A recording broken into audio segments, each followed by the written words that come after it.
Well, howdy, nearly senior citizen here. Greetings, boys, girls, and all of our non-binary friends, and welcome to this. A time when, to me, my speaker, I could barely hear it. So hopefully it showed up on the microphone recording properly. And I've got the fan on in the window. I've got the door open. Later on, I'm going to put a fan on in the door. Oy vey, it's going to be a hot one. But for the moment, I have the fan on in the window and the door open because I'm too warm. And again, once more, at least for a short period of time, this because I'm also too cold. So, but we're supposed to hit in the 90s today, so thumbs up for that. Yay! Hopefully you are doing well. That would be a very good thing. I'm going to turn off my Bluetooth speaker here, hopefully properly. Power off. So that's a good thing. Hopefully you had a good day yesterday. Hopefully you're going to have a good day today. I didn't do much yesterday because of the heat. I was just in here. I did my recording. I did some editing. I went for walkies later at night. Just walked down to the local Safeway and back because it was so warm. Oy vey. And I went very late, like 8:30 at night. And it was still so hot. Life is life, though. But I went exercising, and I came back, and I did some recording yesterday, and I tried my very best to not fall asleep while sitting here in the chair. But, oh boy, with the heat, that's going to be even more fun. And then, of course, this morning, I was in here, came in, and was doing something, and this little thing was right here in the corner of my eye, and then finally I turned and looked at it. Dangling from the light switch up there was a spider right there. So it was like almost bonking into it with my face as it was a dangling. I may not be afraid of spiders, may not be arachnophobic, but I still have the absolutely human fear of creepy crawlies. You know, and there's a reason that we're afraid of creepy crawlies. That's because way back in our ancestry, those of our ancestors who weren't afraid of creepy crawlies died from being poisoned and venomed by creepy crawlies. So we have a fear of creepy crawlies. So yay on that. But at the same time, yesterday I went out to check the mail, and I was looking at the post office. I was looking at our mailbox as I was opening up and looking inside, and I saw right at the very edge, down at the very bottom, just these two little pokey parts, little tiny sticks. So I ducked my head down and looked underneath it, and yup, there was a little spider, this big grand total with body and legs, ambush predator underneath there. No, I'd hate to be a bug. But nature is red in tooth and claw. You know, we forget how dangerous the world is. You know, we don't have to deal so much with things like ambush predators. Thank goodness. I would hate to have to worry about being ambushed and eaten as I went out to check the mail. That would suck. So, life is life, though. I slept, kind of, not well because of the heat, and I woke up early because of the heat, and so that was great. Yay. But at least I got a little bit of sleep. Yay. I don't have a ton on my list purely because of things like the heat. Now, one of the things I'm hoping to do today is, instead of doing like a game recording, since they're barely getting any views anyway, but then anything I do barely gets any views, which is life. But over here in the solo RPG stuff, there's 96 quests. I just have to figure out a good way that I can get that camera up on a stick, well, with my computer out, and the laptop has to be on the table that I normally would keep out in the hall, and then bring in here to do solo RPG stuff, but I'm using it for the laptop because my computer is dead, so I don't really have a place to do this stuff. And I want to be showing off how to do this stuff digitally, so that just to show you don't have to spread out all over everything with pen and paper and all that. So, what I'm hoping to somehow manage to get done is have it up on screen, and then do screen recording as I have like the book and all that, But then the actual character sheet itself, I want to have down like here with the thing above it so that you can see the dice as I roll them, and then all the things as I move them around on the character sheet. So hopefully I'll be able to get that done. That would be nice. Shooting for the hopefuls on that one. So here's the hoping. If not, who knows? It's going to be a hot day, so my brain is barely going to be able to function as it is. And checking the list, that's basically all I have. Yesterday, I did my vlogging, and then I did my best to not fall asleep, and I didn't fall asleep fully, and then did that recording and rendering and editing, and then just dealt with life. But it was so hot, hokey smokes. So yeah, not a whole lot of creative thought, but there is some. Some of it I mentioned that I wanted to talk about yesterday with my creative setting and some of the characters. Like, I've mentioned the name of this one character, Trevor Savek, before. Now, if you remember on my setting, which I no guarantee you will, which is why I'm giving the refresher course on it, there's our universe, the outside, there's this other universe, the inside, and then bridging those are the Razor's Edges. And the Apple Rock Razor's Edge is the Razor's Edge that has the door open inside Brookerton, South Carolina, where I do all of this large major setting stuff. The fictional town of Brookerton, South Carolina, along the fictional Samadan River. It is an intensely fictional city because it has a population of around 1.5 million people, and I don't think any city has any more than like 120,000 in South Carolina. So, yay, it's a big place along the Samadan River.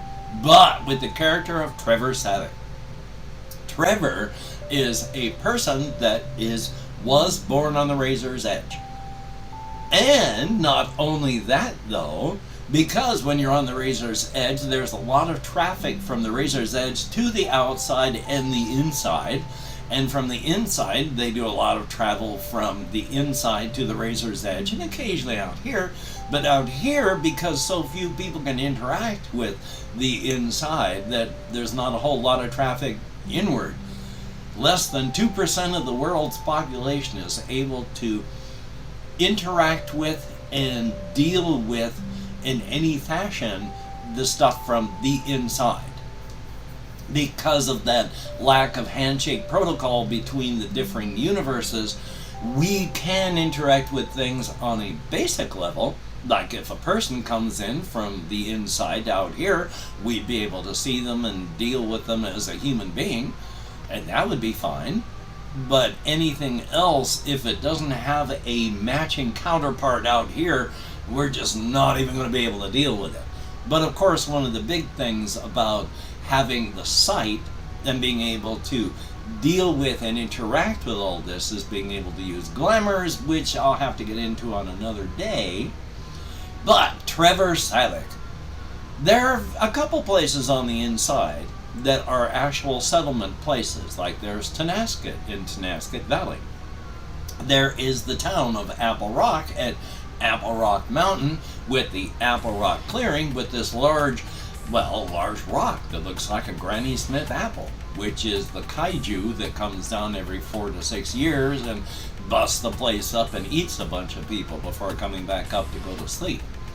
But Trevor was born in Tonasket Valley, had an idea, moved to Apple Rock when he could. Has been there for a good 15 or so years during the time that he has lived there. He's like 30 something odd. During that time, there have been 3 rampages. There has been a normal rampage, the Fridge Raid Rampage,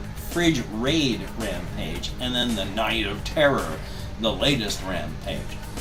A regular rampage is the Kaiju will eat anywhere from like 3,000 to 5,000 people. The Fridge Raid is called the Fridge Raid Rampage because it ate less than 700 people. But the Night of Terror was when it ate 12,500 of the 15,000 people that lived in Apple Rock. obviously a night of terror. Thumbs up for that. But Trevor travels because of their work, his work. He travels along on the inside selling goods and services, travels out here selling goods and services, and of course travels all around the Razor's Edge selling their goods and services. There are a group of people, friends, co-workers, and all that, that are in the co-op slash business that Trevor has started in Apple Rock. So, Trevor just happens to be on business when the Night of Terror occurs. Every single one of Trevor's friends get eaten. Every single one of them. Now the thing though about Apple Rock, the Rampages and such, is the Kaiju, checking my time, the Kaiju is also basically drugging and gassing everybody to the gills. Everybody that lives in Apple Rock is constantly breathing in this very, very... it changes the way that the people of Apple Rock think when they're breathing in this gas, and it breaks down into compounds that are all highly developed for specific purposes. There are people that, even after, while they're cleaning up from the Night of Terror, that are so affected by this gas that they breathe in from the Kaiju that even the thought of leaving Apple Rock will break them out into panic attacks. They just, because of this gas that they don't know that they are breathing in, and none of them know that they're having the feelings of this. There's intense feelings of community, of being a part of something, of just loving where you are. When you're in a store, if you look up and look around, you just feel this sense of love and community. Everyone is your family. Because you're drugged to the gills. But while Trevor is out, that is when there's the Rampage, and all of his friends and family are eaten. Now, one of the things that happens to document everything, and this is just the way they are on the inside and on the Razor's Edge, they are much more community-minded at the same time. Everybody there deals with tragedy, violence, and death on a near daily basis. From sheer exposure, there is less of a trauma response than we would have. And so in the Crimson Kingdom, gathering up all the information, because they send in people to go in and help and clean up and rebuild and all that, they also gather as much information as possible, like off of security cameras and the like. And after every Rampage, the Crimson Kingdom publishes a souvenir ebook that has text and audio and video and just pictures and all this, where you can basically document from the moment it starts to the moment it ends, when the Kaiju is rampaging through Apple Rock and just destroying and eating. To the point that they will have the shots in the picture book that will make it onto t-shirts, which is a halfway close-up of the Kaiju's face with its mouth gaping open, with a whole mouthful of dead and mangled human beings inside of its mouth just before it swallows the sloppy mess of ground meat. Those are the types of pictures that they put in the souvenir ebook. Those are the type of pictures that people wear on their shirts. When they wear these shirts, souvenir t-shirts of the Night of Terror. Trevor talks to people about how on the Razor's Edge they look at people at Apple Rock as more callous than everybody else on the Razor's Edge. But when they make these souvenir ebooks, from the people that download them off the Crimson Kingdom servers, the amount of the people that download them, Apple Rock is a very, very small percentage of absolutely everybody else that downloads this material and content to watch it, to watch 12,500 people get eaten in brilliant 4K audio and, well, video and all that. So even though Trevor is saying, yes, they look upon us as more callous, it is the rest of the Razor's Edge and the inside that is purchasing the ebooks. Yes, there is a market for the ebooks from the survivors of Apple Rock. But the largest consumers of this, even by percentage, is everybody else. So yeah, they're more callous at Apple Rock because so many people get eaten on a regular basis there. Whereas on the rest of the Razor's Edge, yes, you are living on the bleeding edge of an unending, untamable frontier. But generally, about every 5 or 10 years, if you live inside of a more stable settlement, about every 10 years, but otherwise every 5 years, you're going to have a situation where you need to fight for your life. You may be fighting for your life against, a squirrel or a fly or a mosquito, so you don't even know you're fighting for your life. Or it could be something that your battle is just involved being chewed up and swallowed by the big old thing that's decided you look tasty. But most of the battles are going to be like a battle between you and something golden retriever size, where it's a fight, but you'll make it through. Whereas, of course, in Apple Rock, every 4 to 6 years, when this Kaiju comes down and a good, well, once again, anywhere from 4,000 to 6,000 people are all eaten by this thing within just a few hours' time before it heads back up to the clearing to curl up into its Apple Rock form and then just digest all those people it stuffed itself with. And yeah, they look upon them as callous. Understandably so. But, oh boy, the Apple Rock people live through it. They don't need a whole lot of the souvenir ebooks. Even though you'll have people like Trevor who he lost every single one of his friends and such in the last Rampage, but he's purchased back 20 years and some all the souvenir ebooks he can so that he can watch all these people get eaten. Not to see people get eaten, but it's just that's a souvenir ebook that gets made. And people buy those. Well, they download them. It's all very socialist / communist / community oriented on the Razor's Edge and on the inside. Because if you're not community oriented, everybody dies. Once again, you're on the bleeding edge of an unending, untamable frontier. If you're not there for the community isn't going to be there for you. You, at the very least, are going to die, checking the time. Hopefully the rest of the community isn't going to go down with you. So they are much, much more community-oriented, but at the same time, much, much more callous to actual human death. Because you're on the bleeding edge of an untamable, unending frontier. And most of the stuff on that frontier is hungry.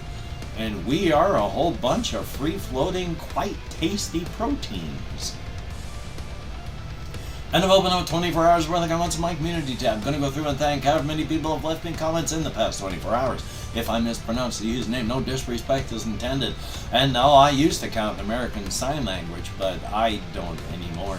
I worry about cognition changes. Hopefully I am not falling into dementia. Now that I'm going to make the screen text bigger so I can actually see it without squinting. But that means I get like one name on the screen. It's at a distance. Nearsighted, farsighted astigmatism. I need big print at this distance.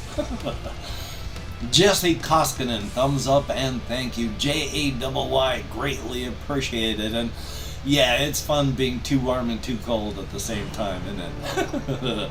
It's true. We have Spiral Shape Official. Thumbs up, I like the name. Then there's Blue Toad. Always good to see you in the comments. Very, very cool. Chris Ryan. The problem with my doing cooking videos is I don't cook. Generally, what I do to cook is I open up a can and put it into a bowl, and like I might add some dried potato flakes to it and then add water to it so that the potato flakes reconstitute. So I got mashed potatoes and chili. That's not cooking. I don't cook. Otherwise, that's a good idea. I still have to put things like on my community tab for suggestions. But we have Tampa Bay. Oh, Tampa Bay. I've never heard of it, but that makes sense, Tampa Bay. And then we have RJ Mitchell. Always good to see you in the comments. And this goddamn username's it's a very long name. How about that? 77 Arcturus, greatly appreciated, and that is it. Oh, and just as a really quick aside, some people have left comments underneath other people's comments saying, I don't understand, what are you talking about? And to explain this, here in the United States right now, the alt-right reactionaries are treating anybody who is not just straight white and as a bad person, as in they're I've had 2 comments that said things like, what's with the groomer flag and okay groomer, which again, the alt-right reactionaries, if you're not straight white, they're gonna call you a groomer and more, which, as I've talked with my therapist about, it is so much a case of every accusation they make is a confession. Because you have all of these people that are constantly saying, oh, groomers, they're the LGBT plus Q people are all groomers. And then who gets hauled in for actually being groomers? Straight white people.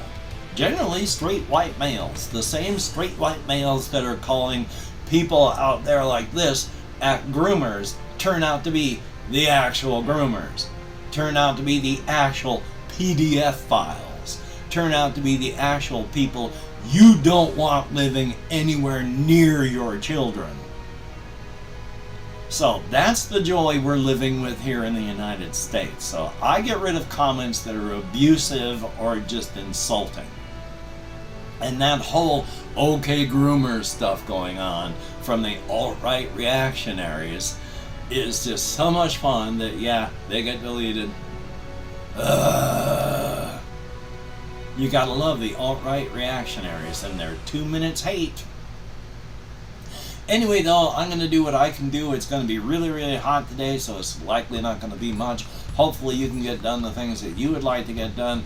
If you can't, don't beat yourself up. That's not gonna help you do the things you want to get done next time. You're only punishing yourself for not getting it done, and there's no need to do that. Be good to yourself. So, until we meet again, you take care. Have a great day today. I will see you on the flip side, and that is indeed a very good thing. He said, turning on his controller, because he is ending this, and he's also talking about himself in the third person. Oh, holy smokes. So, yeah, you take care. I will see you later. Hopefully I'll have something else done today. Depends on the heat. Depends on what I can think of doing. So, yeah, I'll see you.